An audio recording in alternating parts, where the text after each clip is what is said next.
Meu nome é Helena, tenho 60 anos, e hoje conto minha história aqui de Patos de Minas, em Minas Gerais. Para quem não conhece, essa é uma cidade acolhedora, de povo simples, onde todo mundo se conhece e onde a fé sempre teve um lugar muito forte. Cresci andando pelas ruas de paralelepípedo, indo aos cultos de domingo, acreditando que a igreja era o lugar mais seguro do mundo. Mas foi justamente lá, onde eu achava que estava protegida, que minha alma foi ferida de uma forma que levei mais de 40 anos para entender. Hoje, eu decidi abrir meu coração, porque sei que outras mulheres, talvez até você que está me assistindo, podem estar vivendo caladas a mesma dor que eu carreguei por tanto tempo. Antes de continuar, eu te peço com carinho se essa história tocar seu coração de alguma forma, se inscreva aqui no canal e deixe seu curtir. Isso ajuda esse vídeo a alcançar mais pessoas e talvez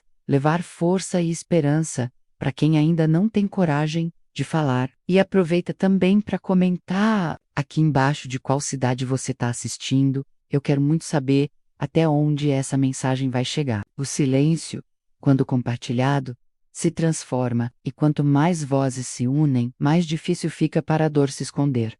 Eu guardei esse segredo por décadas, um segredo que pesava no peito, que me tirava o sono e me afastava de tudo que um dia me fez bem. Quando eu fecho os olhos, ainda sinto o frio que percorria minha espinha cada vez que lembrava do olhar dele, da forma como usava o nome de Deus para me manipular. Não era só o corpo que doía menos, era a alma, era a fé, era a confiança que ele roubou com palavras bonitas e mãos sujas. Mas hoje, eu não sou mais aquela menina de 18 anos com medo. Hoje eu sou uma mulher que decidiu falar, que decidiu transformar a dor em caminho. E que encontrou em sua própria voz uma força que nem sabia que existia.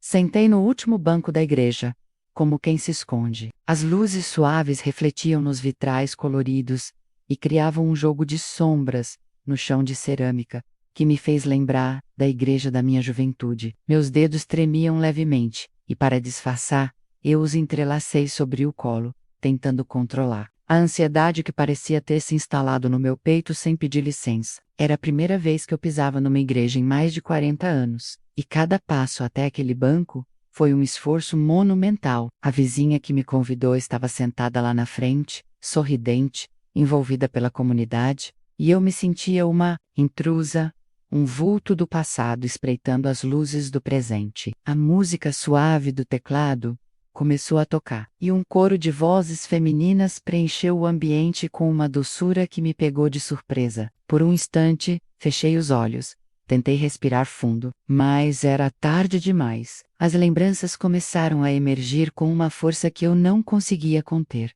O som da voz do novo pastor foi a faísca. Ele subiu ao púlpito com uma serenidade humilde, sorriu com o olhar e disse: Deus está aqui. E onde há luz, a escuridão não permanece.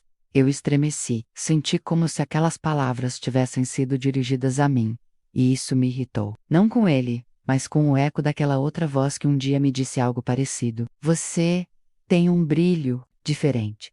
Foi o que o antigo pastor sussurrou para mim numa tarde de verão abafada, na antiga sala de oração dos fundos da igreja. Naquele tempo, eu achava que aquilo era um elogio. Eu tinha 18 anos, acreditava no bem das pessoas, e via naquele homem um exemplo de fé. Hoje, essas palavras têm gosto de veneno. Senti um nó na garganta e mantive os olhos fixos na cruz de madeira à frente do altar, tentando afastar a imagem dele que surgia, nítida, atrás das minhas pálpebras.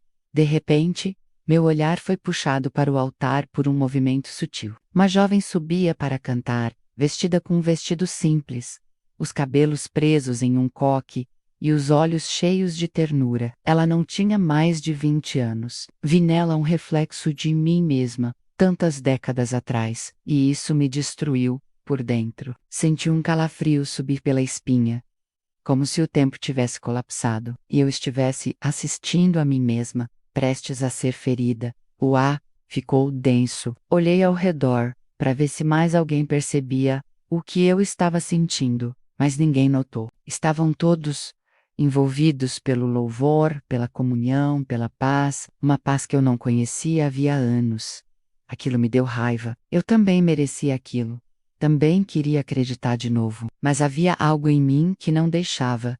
Meu corpo ficou tenso quando a música cessou e o pastor começou a pregar. Sua voz era firme, mas gentil. Ele contava uma história sobre perdão e sobre como às vezes confundimos a imagem de Deus com os erros de quem usou o nome dele de forma errada. Meu coração disparou. Será que ele sabia? Era possível que ele tivesse lido a minha alma? Na minha mente, a imagem do outro pastor, o meu agressor menos, apareceu nítida como uma fotografia. O jeito que ele colocava a mão no meu ombro, fingindo que dado, as palavras que dizia sempre baixinho, para que ninguém mais ouvisse. Deus nos une, minha filha. Nosso laço é espiritual, mas também físico. É especial, e ninguém entenderia. Eu não entendia, mas confiava. Ele era o pastor. Ele representava Deus para mim. E foi isso que mais me feriu. Me lembrei do cheiro da sala onde tudo acontecia. Madeira velha, livro gasto, cortinas empoeiradas. Me lembrei do dia em que ele me puxou pela mão e trancou a porta. Vamos orar em silêncio, disse. E oramos.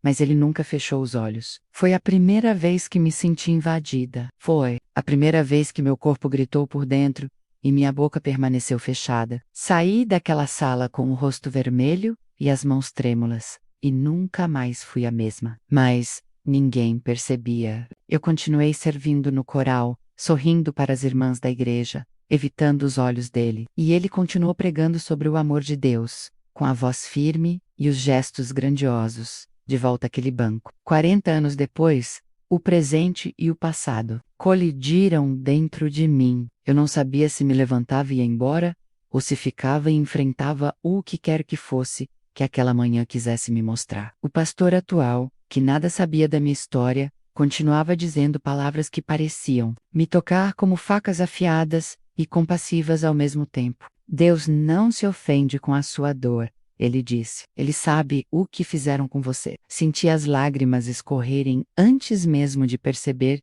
que estava chorando. Tentei limpá-las discretamente, mas elas insistiam em cair como se Taivezon, ficado presas por décadas e agora se libertassem de uma represa interna. Pela primeira vez em muito, muito tempo. Eu senti algo parecido com esperança, mas junto com ela vinha o medo, porque agora que eu estava ali, de volta naquele ambiente, era como se tudo o que eu havia enterrado ganhasse voz de novo. Ouras, do pastor que me feriu, aparecia com nitidez assustadora. Seus olhos frios, sua fala mansa, sua aparência de homem santo. E a minha culpa, minha vergonha, minha sensação de ser suja menos, mesmo tantos anos depois, voltavam com força. Eu sabia que precisava fazer alguma coisa, que não podia mais viver escondida na sombra de uma fé falsa, mas eu ainda não sabia como dar esse passo. Só sabia que ao sentar naquele banco,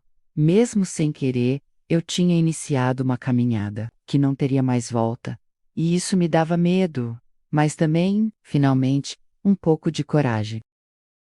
Foi em uma tarde abafada de verão que ele me chamou para conversar, sozinho, na sala da administração da igreja. Eu tinha 18 anos recém-completos, e ainda acreditava que o mundo era feito de pessoas boas, principalmente aquelas que pregavam o amor de Deus. Ele, o pastor, era uma figura admirada por todos. As senhoras da igreja o tratavam como um profeta, os homens o respeitavam como um guia espiritual, e as jovens menos como eu, olhavam para ele com reverência. Quando ele me chamou, senti um orgulho bobo. Era como se tivesse sido escolhida. Caminhei até aquela sala com as mãos suadas, sem saber o que ele queria, mas sentindo que devia ser importante. Lembro da porta se fechando atrás de mim, com um estalo seco, e do ar pesado, que parecia diferente do resto da igreja. As janelas estavam semi-abertas, mas o vento não entrava. As cortinas amarelas balançavam preguiçosas, e as paredes pareciam reter os sons. Ele me ofereceu uma cadeira e disse, "Você tem um brilho diferente, minha filha. Uma luz que não se vê todo dia." Eu sorri, envergonhada, tentando entender o que aquilo significava. Na minha cabeça de menina, era uma bênção. Ele continuou, apoiando as mãos sobre a mesa, com aquele olhar profundo que tantos diziam ser espiritual. Deus tem planos grandes para você, mas nem todo mundo vai entender. É melhor que fiquem só entre nós. Algumas coisas, entende? E eu, não, mas balancei a cabeça, como quem aceita sem questionar. Naqueles primeiros encontros, ele não foi direto. Eros usava palavras doces, metáforas bíblicas, falava sobre almas que se conectam de forma especial. Dizia que meu dom era raro, que minha obediência era uma dádiva. Falava baixo, pausado, como quem estivesse orando. Eu ficava hipnotizada. Nunca ninguém tinha falado comigo daquela forma. Ele não me tocava de início, apenas colocava a mão sobre meu ombro de vez em quando e orava por mim. Orava com os olhos abertos, fixos, nos meus, como se quisesse atravessar minha alma. Dizia coisas como: você foi escolhida para algo maior, mas precisa aprender a confiar. E eu confiava. Como não confiar? Ele era o pastor, o homem que conduzia os cultos, com fervor, que as pessoas procuravam em busca de conselhos, que todos diziam ser o próprio reflexo da sabedoria de Deus. E eu era só uma menina, insegura, carente de afeto e desejosa de ser aceita por alguém, por qualquer um que dissesse que eu era especial. A primeira vez que ele me tocou de verdade foi numa tarde chuvosa. Eu tinha ido à igreja para ensaiar com um grupo de jovens, mas a maioria não apareceu por causa do temporal. Ele me viu sentada na beira do altar, segurando o inário, e se aproximou sorrindo. Disse: Deus une as pessoas certas nos momentos certos. Eu sorri de volta, envergonhada, tentando manter a compostura. Ele me pediu para ajudá-lo a organizar uns papéis na sala dele. Entrei como sempre fazia, sem imaginar o que estava por vir. Enquanto eu organizava os folhetos sobre a mesa, ele se aproximou por trás, colocou a mão no meu ombro e disse: Você confia em mim, não confia? Eu disse que sim, sem hesitar. Ele se aproximou mais e sussurrou: Às vezes, a vontade de Deus vai além do que os olhos veem. O toque também pode ser divino. Eu gelei. Não sabia o que responder. Ele passou a mão pelos meus braços, devagar, como quem conforta. Depois, virou meu rosto com delicadeza e me beijou. Eu congelei. Não beijei de volta, não gritei, não chorei. Fiquei parada, paralisada, como se o mundo tivesse parado de girar. Ele sorriu, como se tivesse feito algo sagrado, e disse: Isso é nosso segredo. Algumas bênçãos são íntimas. E eu saí da sala como um fantasma. Nos dias que se seguiram, ele continuou se aproximando, sempre com cuidado, sempre com palavras envoltas em fé. Você é minha escolhida, dizia. Deus me revelou você. Comecei a evitar os ensaios, disse a minha mãe, que estava cansada. Tentei fugir da igreja, mas ela insistia. É só uma fase, filha. O pastor falou que você tem um dom. Não desperdice isso. Como dizer a ela que aquele mesmo pastor estava me usando? Qualquer pessoa que o homem que todos veneravam estava me ferindo, eu me sentia suja. Comecei a olhar no espelho e não me reconhecer. Passei a ter vergonha do meu corpo, a evitar roupas justas, a andar curvada. Sentia que tudo em mim gritava culpa, mas ele continuava me tratando como uma predestinada. E eu acreditava.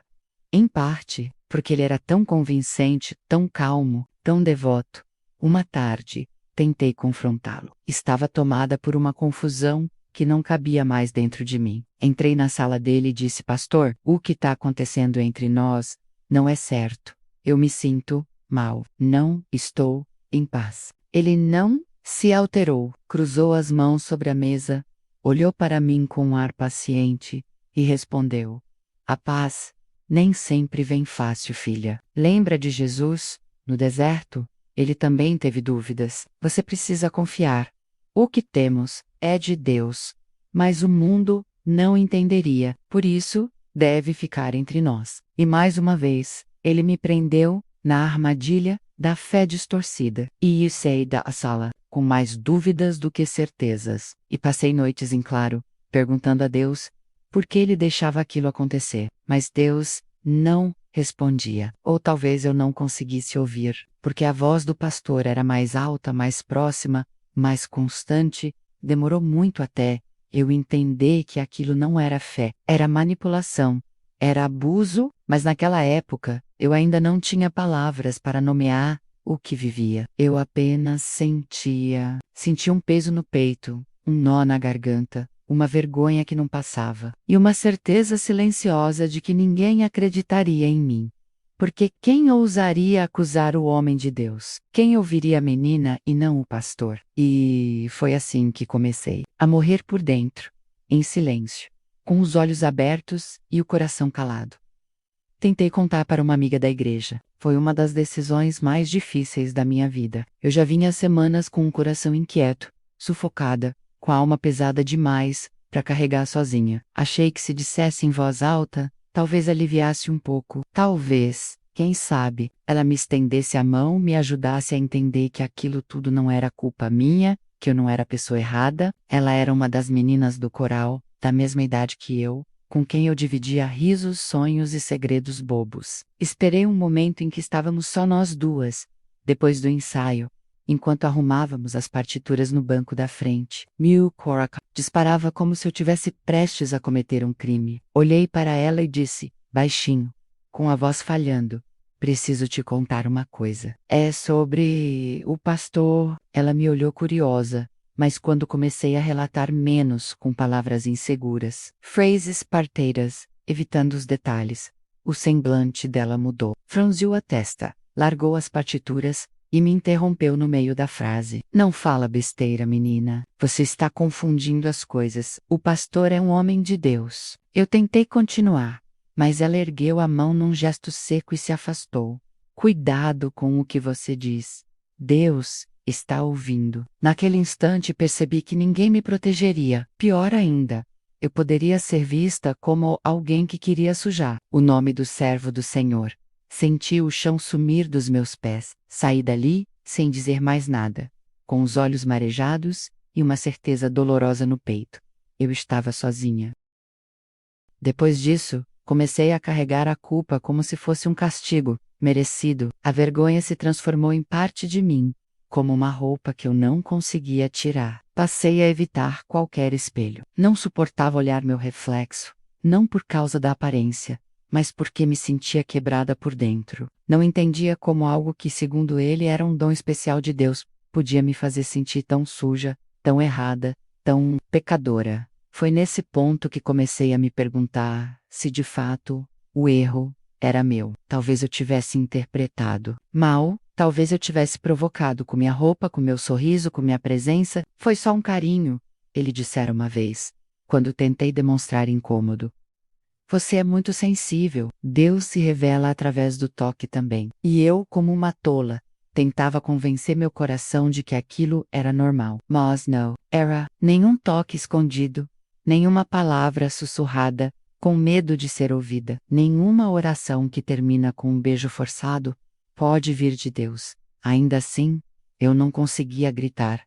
Meu grito era mudo, engasgado, em lágrimas que só caíam. Quando eu estava sozinha, comecei a faltar nos cultos, ensaios, reuniões. Dizia à minha mãe que estava com dor de cabeça, que precisava estudar, que não estava bem. Ela ficava preocupada, perguntava se eu estava doente. Eu balançava a cabeça e me trancava no quarto, onde chorava baixinho, com a cabeça enfiada no travesseiro. Minha mãe era uma mulher simples, de fé inabalável, que via o pastor como um verdadeiro escolhido de Deus. Eu sabia que jamais conseguiria contar a ela. O medo de decepcioná-la era tão grande quanto o medo de ser rejeitada. Uma noite, ela entrou no meu quarto com um prato de sopa e disse: "O pastor perguntou de você hoje. Disse que sente sua falta. Ele se preocupa com você, filha." Eu sorri amarelo, aceitei a sopa e, assim que ela saiu, derramei as primeiras colheradas no lixo. Aquela preocupação dele me dava enjoo. A ideia de que ele ainda me observava, ainda me cercava com aquele olhar fingido, me fazia querer desaparecer. Eu, que antes era a menina do coral, a que decorava versículos, a que sonhava em ser missionária, agora me sentia como alguém amaldiçoada, como se houvesse um defeito em mim que atraía o pior das pessoas. A cada dia, me afastava mais da igreja, de Deus, de mim mesma, sentia que não era digna de nenhuma dessas coisas. Comecei a olhar os domingos com desprezo. O som dos hinos que antes me emocionavam, agora, me davam raiva. Eu via os vizinhos indo de Bíblia na mão, de roupa passada, cantando, e pensava: hipócritas. Ninguém vê o que acontece de verdade por trás das portas sagradas? Ninguém escuta o choro das meninas que saem caladas das salas de oração? Mas eu não tinha coragem de perguntar em voz alta. Só odiava em silêncio.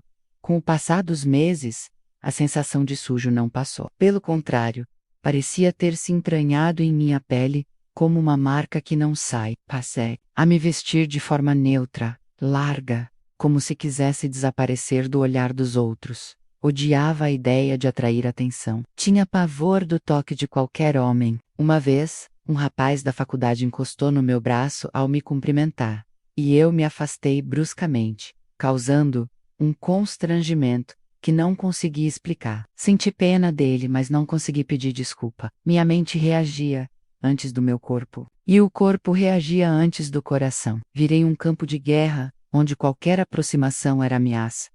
Foi também nesse período que parei de orar. Simplesmente, parei.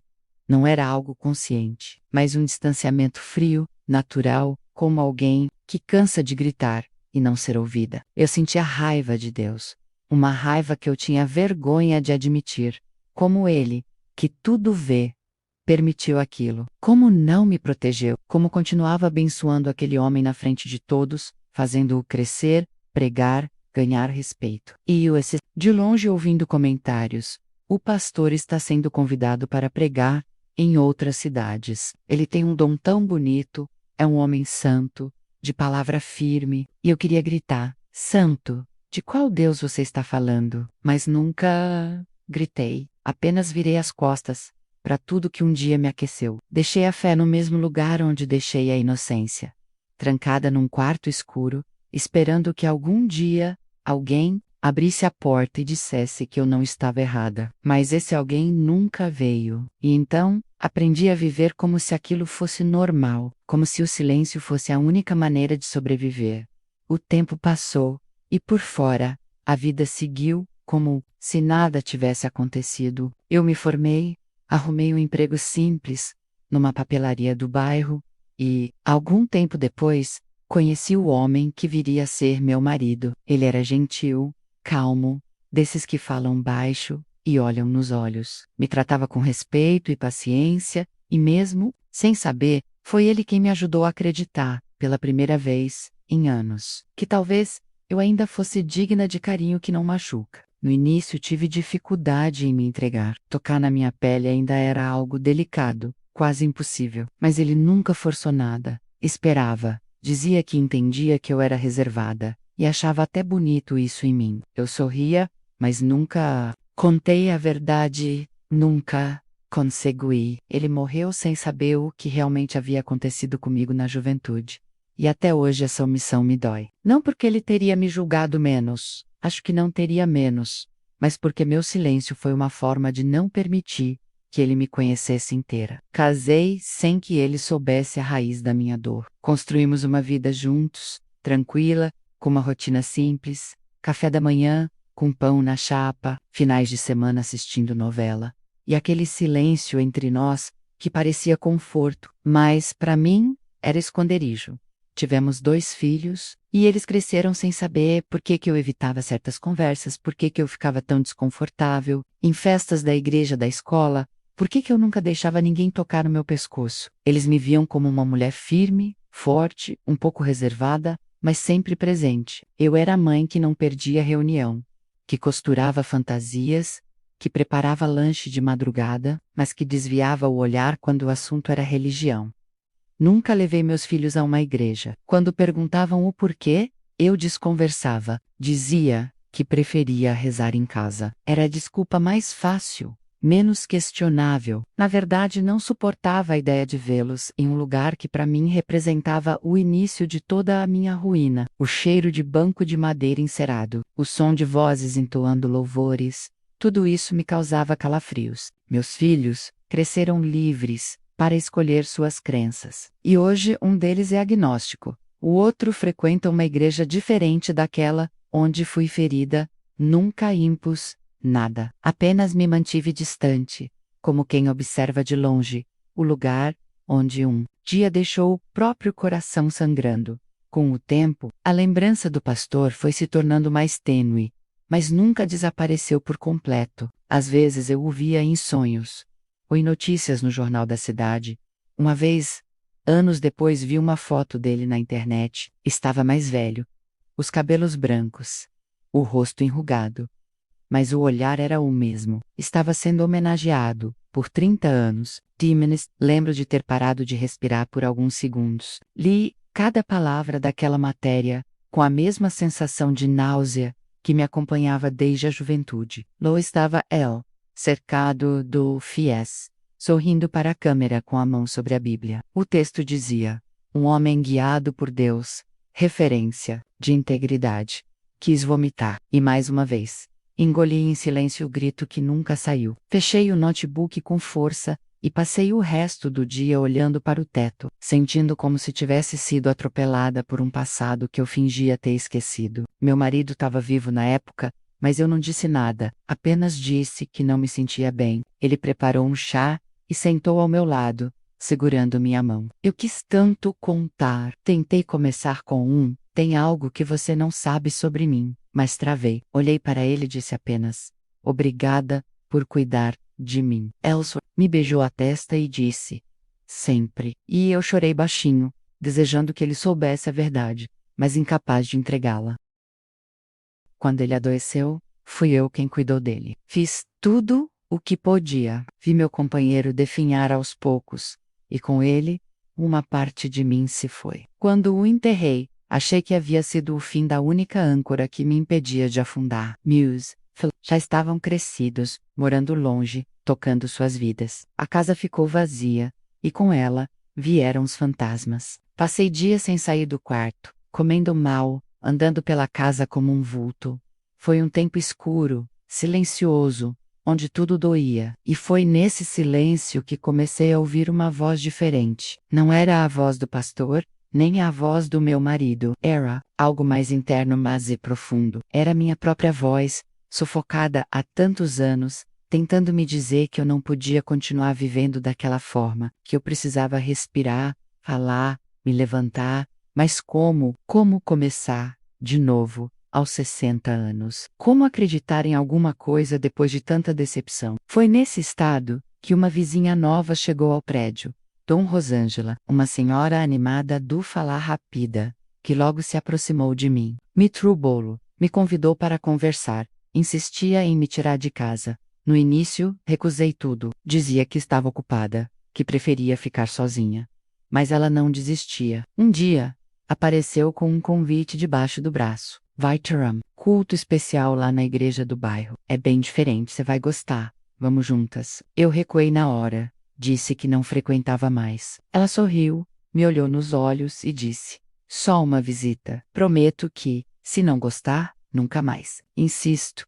Aquilo ficou na minha cabeça, não pela insistência dela, mas pela forma como me olhou, como se soubesse que havia algo em mim esperando por aquele convite.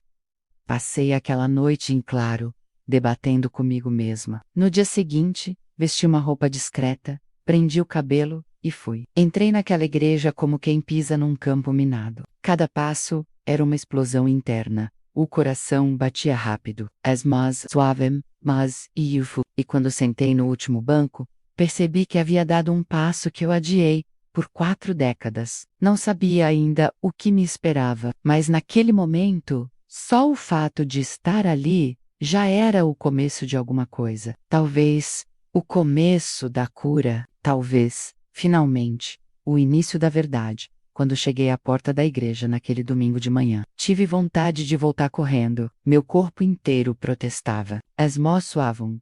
O peito parecia oco.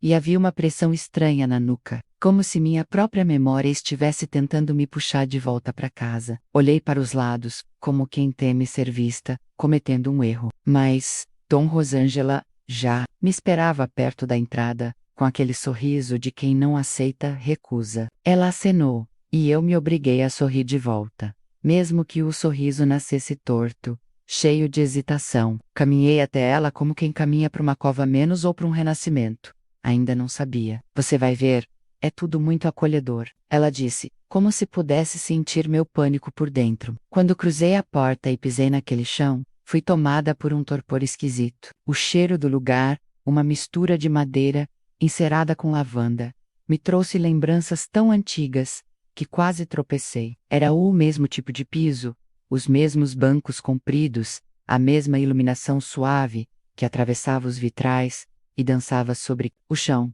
Eu queria sair correndo, queria gritar, mas fui em frente. Segui com passos curtos e olhos baixos, até o último banco da lateral esquerda. Me sentei com a postura rígida, como se meu corpo tivesse sido esculpido em pedra. O louvor começou. Um teclado tocava suavemente, acompanhado por 3 vozes femininas afinadas e doces. Elas cantavam com um coração, com emoção que não era forçada, sem os exageros que eu aprendi a desconfiar ao longo da vida. Fechei os olhos por um instante, apenas para ouvir. A melodia me envolveu com delicadeza, como um cobertor colocado por alguém que te conhece no inverno. E então, inesperadamente, senti uma lágrima escorrer. Só uma, tímida, como se pedisse permissão para existir. Rapidamente a enxuguei. Ninguém podia ver aquilo. Ninguém podia saber que aquela música estava quebrando camadas dentro de mim, que eu achava petrificadas. Me obriguei a abrir os olhos e fitar o altar, tentando recuperar o controle. Foi nesse instante que vi o pastor se aproximar do púlpito. Ele era jovem, talvez na faixa dos 40, e não carregava aquele ar de autoridade que eu tanto temia. Havia algo sereno nele, um modo de andar que não impunha, mas convidava. Pegou o microfone e disse: "Bom dia, irmãos. Hoje eu quero falar com vocês sobre recomeço. Porque às vezes, quando a vida nos rasga, Deus não cola os pedaços. Ele nos costura com linhas novas." Senti o coração bater mais forte. Era como se aquelas palavras tivessem sido escritas para mim.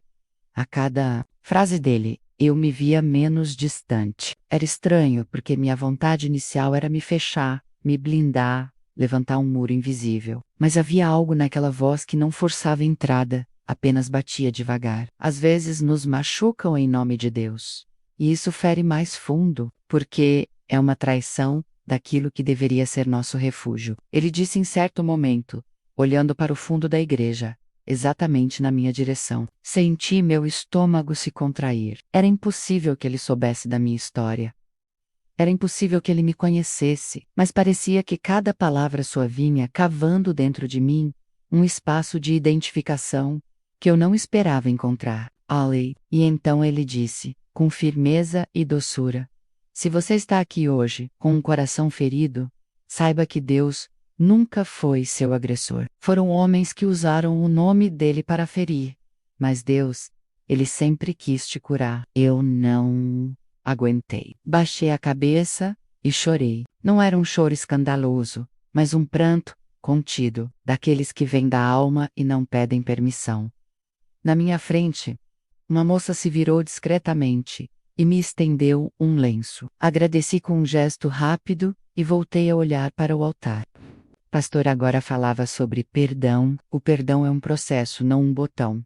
E você não precisa perdoar para silenciar. Você pode perdoar falando a verdade. A justiça e o perdão não são inimigos. Fiquei surpresa com aquelas palavras. Nunca tinha ouvido alguém na igreja falar de perdão sem associa, low ou silêncio. Durante toda a minha vida, me ensinaram que perdoar era esquecer, que o era calar, que perdoar era proteger o outro da vergonha. Mas ali, naquele púlpito, um homem dizia que a verdade não anulava o perdão. Dizia que eu podia falar, se quisesse, que podia existir com minha dor sem ser culpada por ela. Era como se uma janela se abrisse no meio do templo e o ar, finalmente, entrasse. Quando o culto terminou, Dom Rosângela me abraçou com força. E então, ela perguntou com um sorriso aberto. Eu não sabia o que dizer. Churou ou kyuso. Da minha boca foi um sussurro rouco.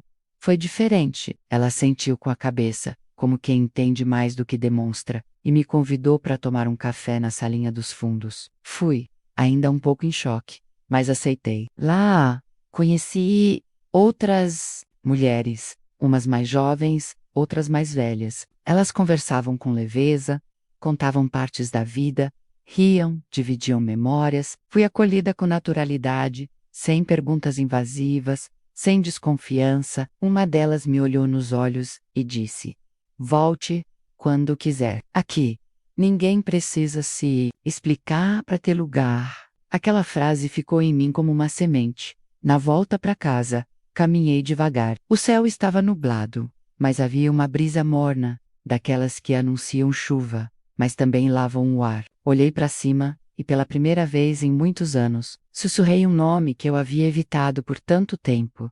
Deus. Não foi uma oração.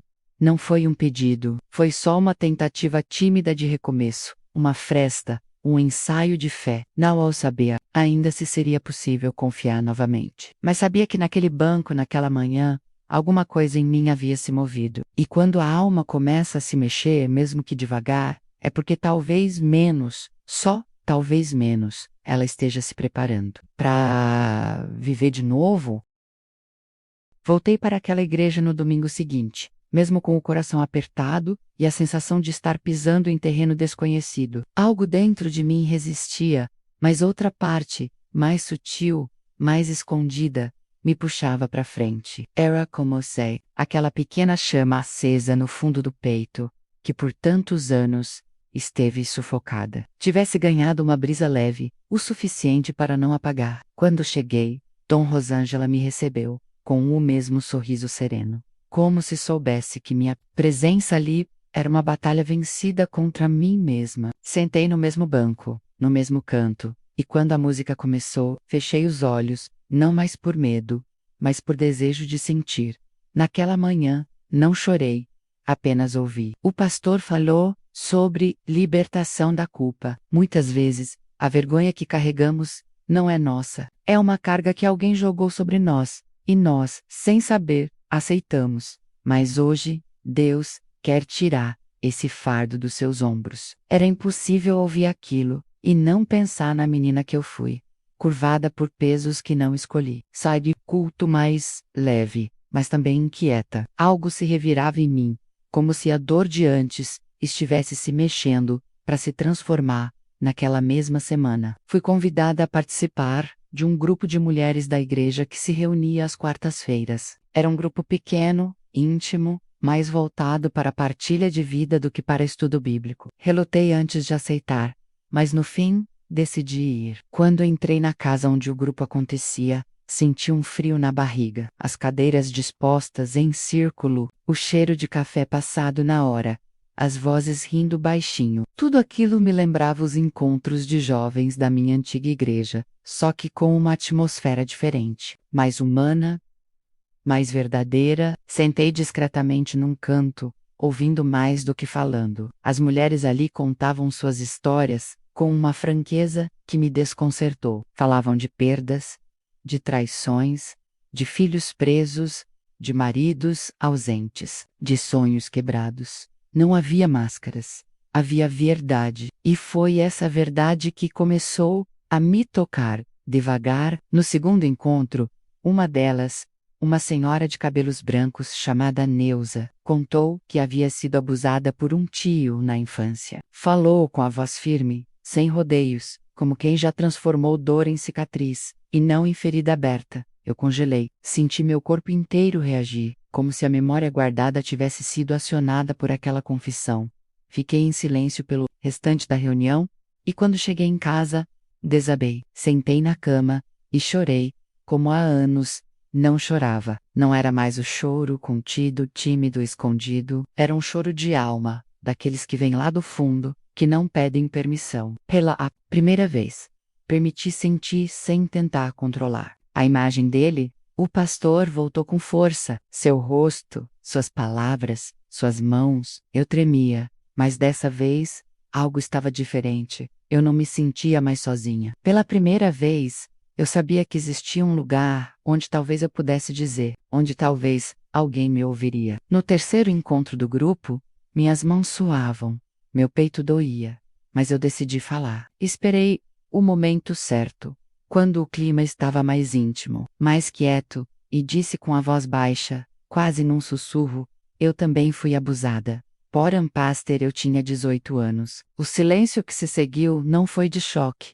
nem de julgamento. Foi um silêncio cheio de cuidado, de escuta, de presença. Os olhos que se voltaram para mim não estavam arregalados, mas marerrados. Neuza se aproximou, segurou minha mão com firmeza e disse: "Você não está mais sozinha." Falar aquilo em voz alta foi como quebrar uma corrente invisível. Pela primeira vez em décadas eu havia nomeado o que me aconteceu. Não como um pensamento isolado, um sussurro na cabeça, mas como uma verdade dita. E naquele momento, percebi que quando a verdade é dita, ela começa a mudar a forma como a gente se enxerga. Nos dias seguintes, algumas mulheres do grupo vieram conversar comigo em particular. Uma delas, jovem, contou que também havia sido assediada por um líder espiritual em outra cidade. Outra, mais velha, disse que nunca falou com ninguém, mas que meu relato fez algo nela despertar. Percebi então o poder da palavra dita,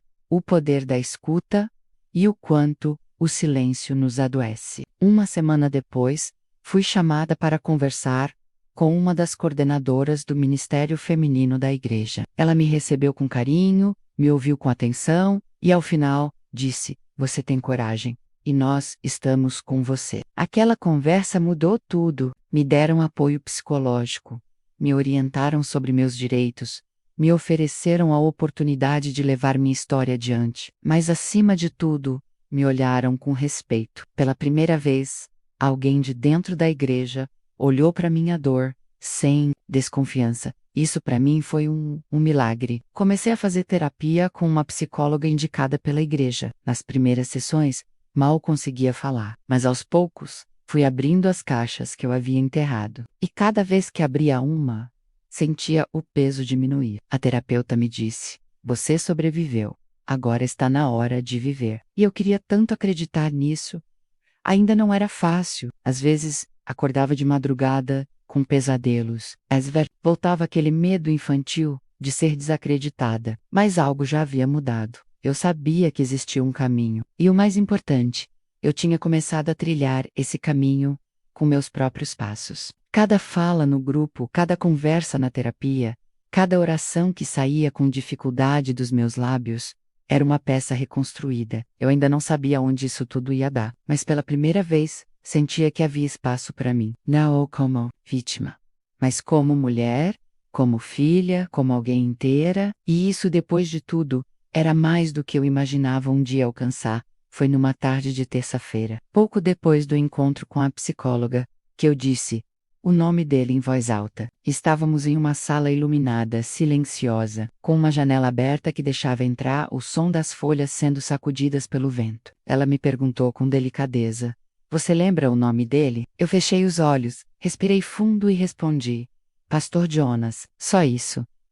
3 sílabas que guardavam toda a dor da minha juventude. Quando disse aquele nome, senti uma pressão estranha no peito, como se meu corpo tivesse guardado aquele som por tanto tempo que agora precisava aprender a respirar de novo. Ela fez um gesto sutil com a cabeça, como quem reconhece o peso daquele momento, e escreveu calmamente no bloco de anotações. Foi naquele instante que percebi.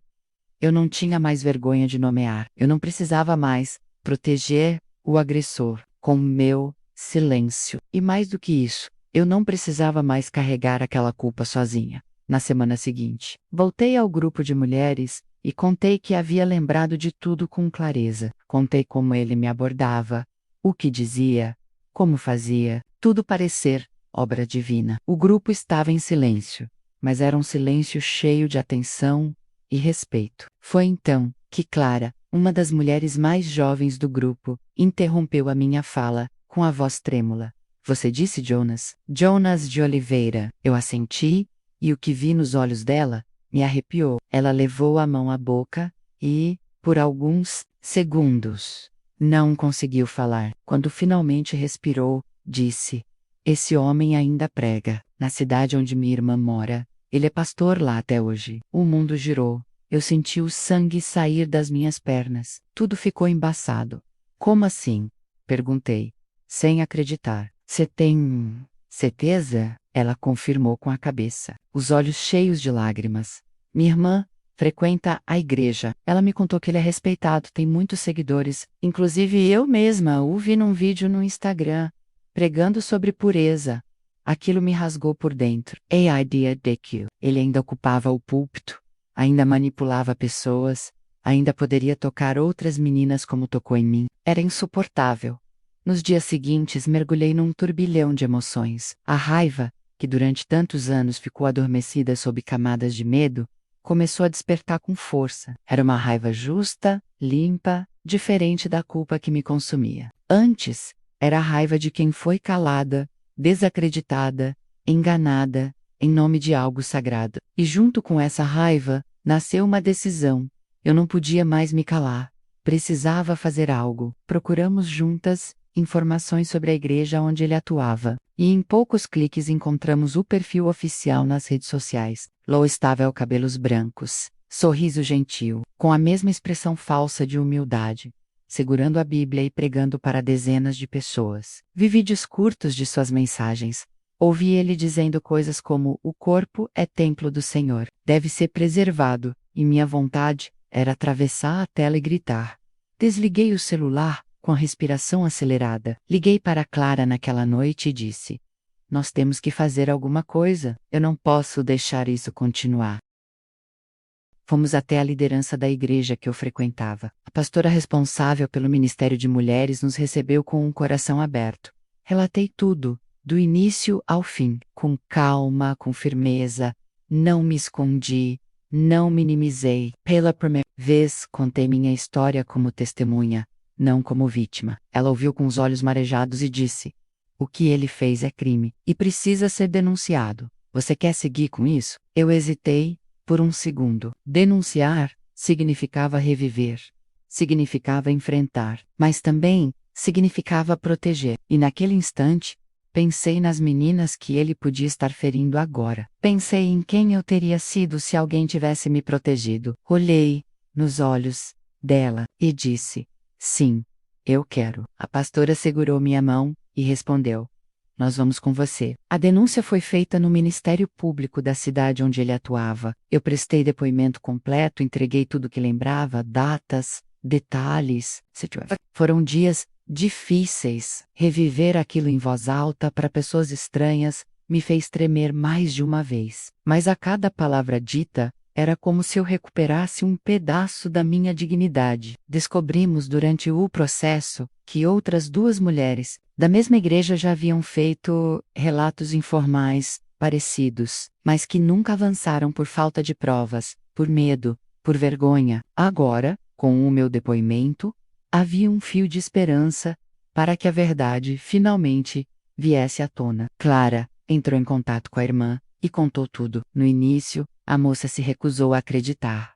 Chorou, negou, ficou em choque, mas depois, com calma, entendeu? E prometeu que se afastaria da igreja e que conversaria com outras jovens que poderiam estar em risco. Era o começo de um movimento, um sopro de mudança.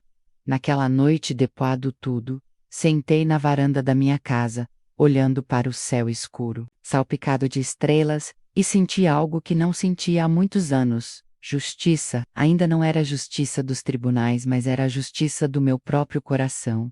Eu tinha quebrado o ciclo, tinha rompido o pacto de silêncio que ele havia me. E mais importante, eu tinha voltado a ser dona da minha própria história. Quando peguei o telefone e liguei para a psicóloga para contar que havia feito a denúncia, ela me respondeu com uma voz emocionada: você não tem ideia do que acabou de fazer. Isso não é só por você. É por todas. E, naquele momento, compreendi que a minha dor, mesmo tendo sido imensa, agora servia de ponte para que outras vozes pudessem atravessar. Eu não era mais o eco de um trauma. Eu era a palavra viva que rompe o escuro. E dessa vez, eu não ia me calar. Nunca, mas, notícia de que o nome dele havia sido oficialmente incluído numa investigação chegou por telefone, numa tarde abafada de fevereiro. A promotora responsável pelo caso me ligou pessoalmente, com uma voz serena, mas firme, do tipo que transmite responsabilidade sem perder a humanidade. Dona Helena, ela disse, seu depoimento abriu uma porta importante. Conseguimos ler sua história com outras duas denúncias que estavam arquivadas. O pastor Jonas agora é formalmente investigado. Quando ouvi aquelas palavras, senti um calafrio percorrer meu corpo, como se cada célula precisasse reorganizar-se, depois de tantos anos congeladas no medo. Agradeci com a voz embargada, sem conseguir esconder a emoção. Ela então completou: em breve, a senhora será chamada para um novo depoimento, dessa vez formal, com o promotor. Seu testemunho pode ser decisivo. Desliguei o telefone com as mãos trêmulas, sentei à beira da cama e deixei que as lágrimas caíssem, sem controle. Mas diferente das vezes anteriores, aquele choro não era de dor, era de dignidade. Pela primeira vez, a justiça não parecia um sonho distante. Nos dias seguintes, meu nome começou a circular discretamente, dentro da igreja que frequento. Não de forma negativa como eu tanto temia, mas como um sussurro de coragem entre os corredores. Algumas mulheres me abordavam após o culto, com um abraço silencioso, outras deixavam bilhetes pequenos em minha bolsa, com palavras como força, você é luz, obrigada por falar. Um domingo, ao sair do banheiro, fui surpreendida por uma jovem chamada Raquel, que me segurou pelo braço com delicadeza e disse, com os olhos cheios de lágrimas: você falou por mim, por nós. Eu achava que nunca ia conseguir dizer em voz alta o que vivi, mas agora, eu tenho esperança. Fiquei ali parada, olhando para aquela moça tão nova, e me vi nela. Vi a menina que fui, sozinha, sufocada, com medo de não ser acreditada. E naquele instante, compreendi que eu tinha me tornado não apenas uma mulher que denunciou, mas uma ponte, uma voz emprestada a quem ainda não conseguia falar. Foi por causa desse movimento silencioso que a história começou a ganhar força, primeiro dentro da própria comunidade, depois fora dela. Um jornalista local, especializado em reportagens investigativas, soube da reabertura do caso e pediu para conversar comigo. A princípio, recusei, não queria me expor publicamente, não ainda, mas após conversar com minha psicóloga e com a pastora da igreja, entendi que essa visibilidade poderia proteger outras vítimas. Marquei um encontro com ele em um café, discreto, longe da minha cidade. Ele me ouviu por quase 2 horas sem me interromper, anotando tudo com uma expressão respeitosa, quase reverente. Ao final, perguntou se eu autorizava que minha história fosse publicada com um nome fictício. Disse que sim. Alguns dias depois, a matéria saiu.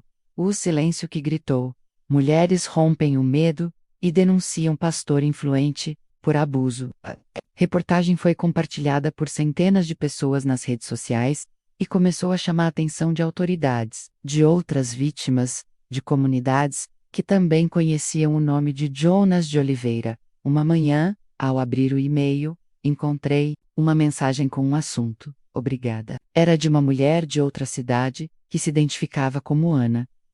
Ela contou que, aos 17 anos, também havia sido assediada por ele durante um retiro espiritual. Escreveu: achei que era culpa minha. Ele disse que era um teste de obediência. Eu nunca falei com ninguém, mas agora, estou pronta. Li aquela mensagem em pé, na cozinha, com um café ainda quente nas mãos, e percebi que meu relato havia acendido uma fagulha em mulheres que, como eu, carregavam o peso do silêncio por décadas. Era como se estivéssemos, enfim, quebrando uma corrente. Uma corrente que nunca deveria ter existido. A matéria do jornal ganhou destaque em um programa de rádio da região. E logo os boatos se confirmaram. O conselho pastoral da igreja onde Jonas atuava resolveu afastá-lo temporariamente. A justificativa oficial era investigação de conduta inadequada, mas nós sabíamos que era muito mais que isso. Era o início de sua queda. Quando recebi o comunicado formal para prestar novo depoimento, fui tomada por um misto de medo e força. Medo, porque sabia que ele, ao ser confrontado, provavelmente tentaria desmentir tudo. Dizer que era mentira, manipulação, que eu buscava atenção ou vingança. E força, porque dessa vez eu tinha testemunhas, tinha documentos, tinha uma rede de apoio e principalmente tinha a mim mesma inteira. Fui até o fórum, acompanhada da pastora e da psicóloga. Vesti uma roupa simples, mas firme. Ao entrar na sala onde o depoimento seria gravado, respirei fundo, fechei os olhos por um segundo e repeti em silêncio: Você não tem mais poder sobre mim. Contei tudo com detalhes, com calma, sem hesitar. Falei das palavras que ele usava, das manipulações dos toques, das ameaças veladas. Quando terminei, o promotor, um homem jovem de semblante sério, apenas disse: "Obrigada por sua coragem. Isso não vai ficar impune." Saí dali com as pernas bambas, mas o coração firme. Eu tinha feito minha parte.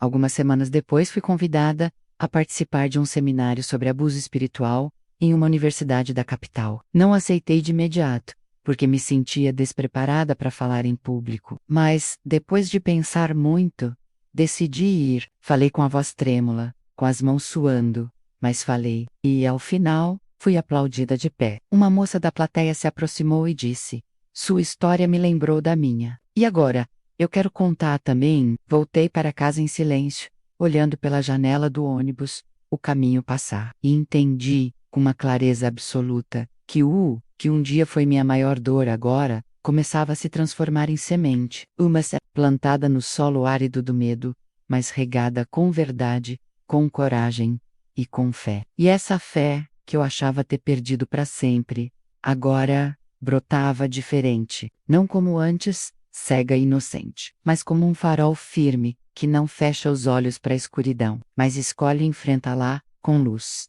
Voltar a cantar foi, sem dúvida, um dos gestos mais simbólicos de tudo que vivi, desde que decidi romper o silêncio. Eu tinha deixado de usar minha voz não apenas para denunciar, mas até mesmo para expressar beleza, fé ou esperança. Durante anos, o som da música da igreja me causava um incômodo físico, como se cada nota me lembrasse do lugar onde minha inocência foi arrancada. Mas depois da denúncia, dos encontros com o grupo de apoio, da matéria no jornal e do depoimento no Ministério Público, algo dentro de mim começou a se movimentar em outra direção. Um dia, ao final de um culto, a regente do coral, uma mulher jovem chamada Lídia, me procurou e perguntou com delicadeza: "Dona Helena, disseram que a senhora já cantou no coral.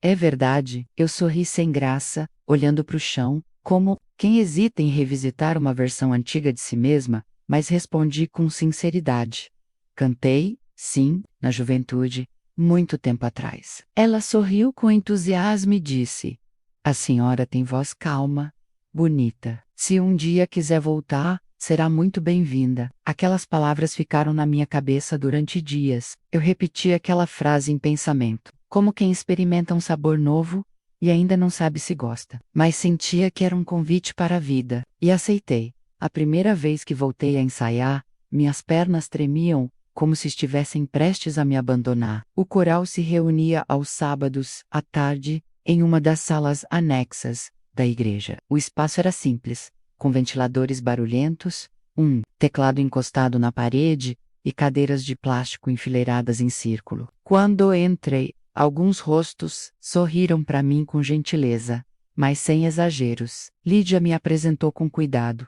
"Essa é Helena." Uma voz que estava adormecida, mas que Deus está acordando de novo. Aquilo me tocou de um jeito que eu não sentei entre duas mulheres que já conhecia do grupo de apoio, e o ensaio começou. No início, minha voz mal saía. Era baixa, contida, como se ainda tivesse medo de ser ouvida. Mas aos poucos, com cada estrofe cantada em conjunto, algo em mim começou a se soltar. O louvor que antes me machucava agora começava a me curar. "Meu Deus, é Deus de promessas." Cantávamos, e pela primeira vez em anos, aquelas palavras faziam sentido. Era como se eu estivesse reconstruindo uma ponte entre mim e o que um dia chamei de fé, mas desta vez, com alicerces meus, e não impostos por ninguém.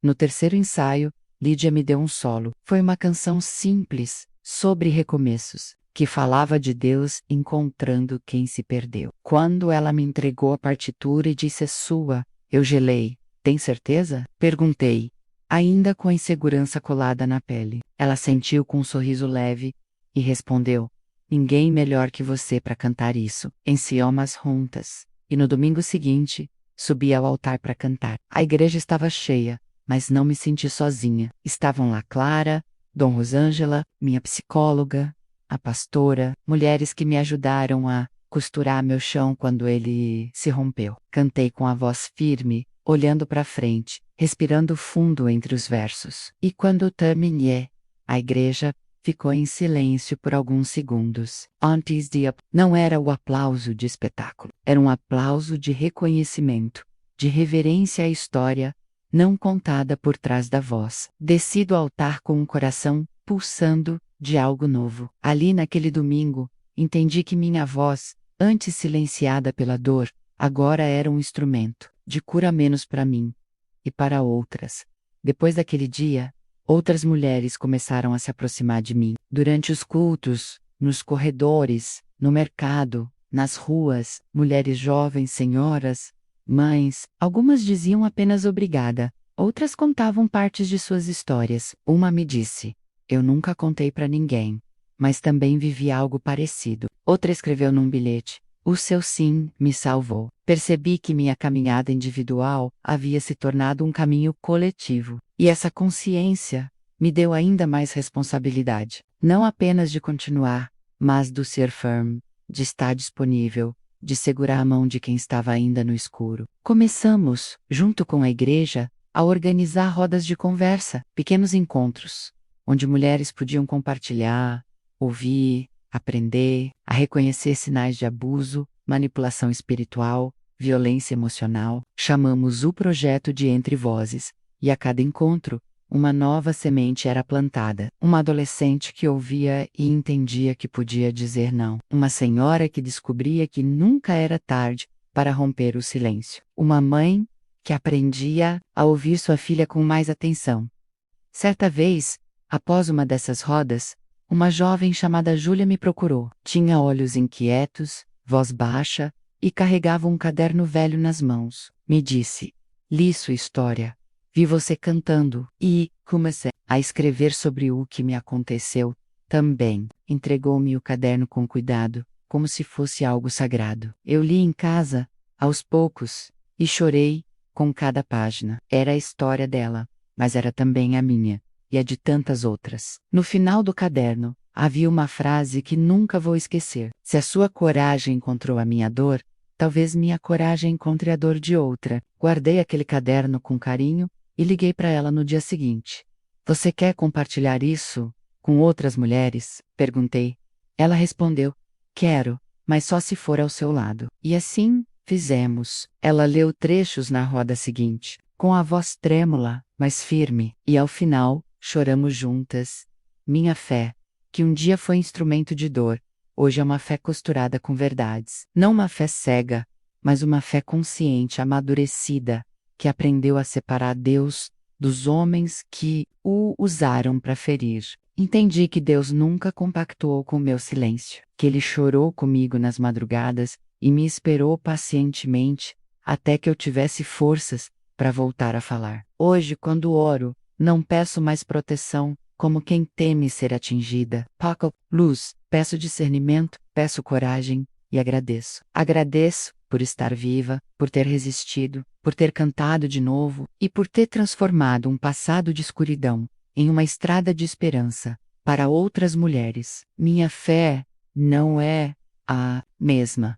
É muito maior, muito mais verdadeira, e agora finalmente é só minha. A manhã em que soube oficialmente que ele havia sido afastado do ministério foi estranhamente silenciosa. Não houve comemoração barulhenta, nem fogos de artifício, nem gritos de vitória. Apenas um e-mail curto, direto, vindo do Ministério Público. Informamos que, mediante a conclusão parcial da investigação e o acúmulo de relatos consistentes, o pastor Jonas de Oliveira foi oficialmente afastado de suas funções religiosas até o fim do processo judicial. Li as palavras 2 vezes antes de assimilar. Por alguns minutos, fiquei sentada à mesa da cozinha, segurando a caneca de café, sem perceber que o líquido já esfriava. Havia uma quietude dentro de mim que eu não conhecia. Não era euforia, tampouco alívio imediato. Era algo mais profundo, era como se minha alma dissesse, sem som: "Agora, você foi ouvida." A verdade, por tanto tempo engasgada, finalmente estava do lado de fora, e não era mais só minha. Ela tinha se tornado fato. Justiça em andamento. Mesmo que o julgamento ainda não tivesse data marcada, o gesto simbólico daquele afastamento já representava um marco. O ciclo de impunidade começava, enfim, a se romper. Naquele mesmo dia, recebi uma ligação da produção de um programa de televisão local. Tinham lido a matéria, sabiam do avanço do caso e queriam me entrevistar.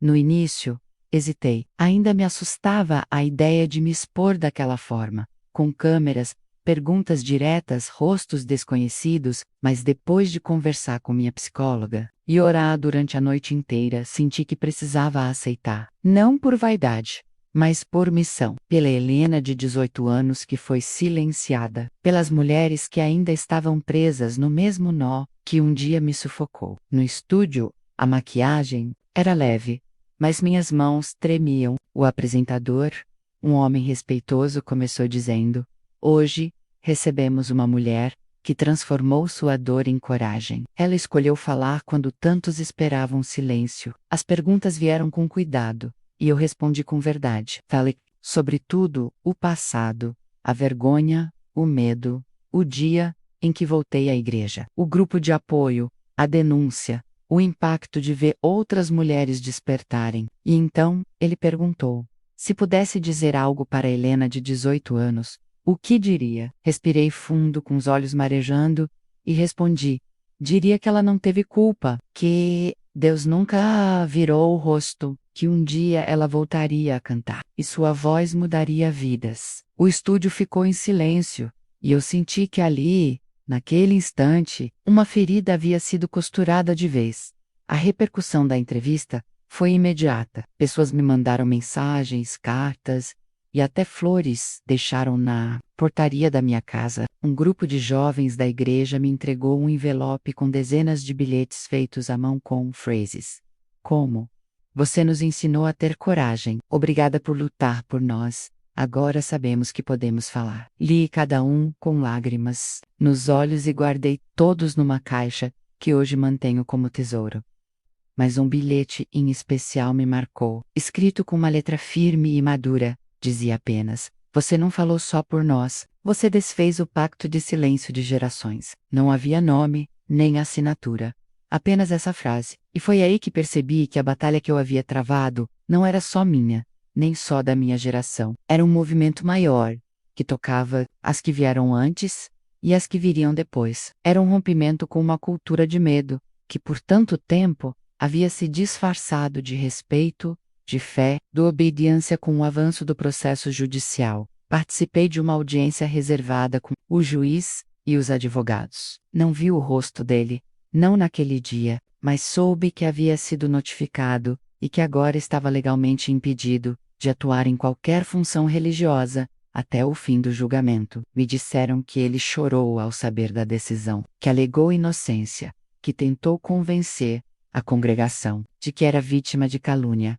Mas algo havia mudado no mundo. As pessoas já não acreditavam tão facilmente. A sociedade começava a escutar de verdade as mulheres que antes eram chamadas de histéricas, mentirosas ou perturbadas. E mais que isso, havia outras testemunhas. Outras mulheres se juntaram à denúncia, e cada nova voz dava mais solidez ao que antes parecia apenas um sussurro isolado. Eu não estava mais sozinha. E ele não estava mais intocável. De poder que o protegia estava, pouco a pouco, ruindo. Paralelo a tudo isso, o projeto Entre Vozes que começamos na igreja cresceu. Passamos a receber mulheres de outras cidades, criamos grupos virtuais, fizemos parcerias com psicólogas, assistentes sociais e advogadas voluntárias. Cada encontro era um testemunho vivo de que o trauma podia ser vencido, ressignificado, transformado em força. Começamos a visitar escolas, levar palestras para adolescentes, alertar sobre sinais de abuso, ensinar a diferença entre autoridade espiritual e manipulação. E numa dessas visitas, uma menina de 15 anos me puxou pelo braço no fim da palestra e disse: "Eu estava achando que era culpa minha, mas agora eu sei que não é." Abracei aquela menina com o coração apertado. Vi nela a juventude de que fui e entendi, com mais clareza do que nunca, que o meu propósito estava além da dor, Hoje, quando olho para trás, não vejo mais apenas uma menina ferida, vejo uma mulher inteira reconstruída com partes novas e antigas, com marcas que agora contam histórias de superação, não de vergonha. Quando subo ao altar para cantar, olho para as mulheres no banco da frente e penso nos resistamos. Não somos frágeis.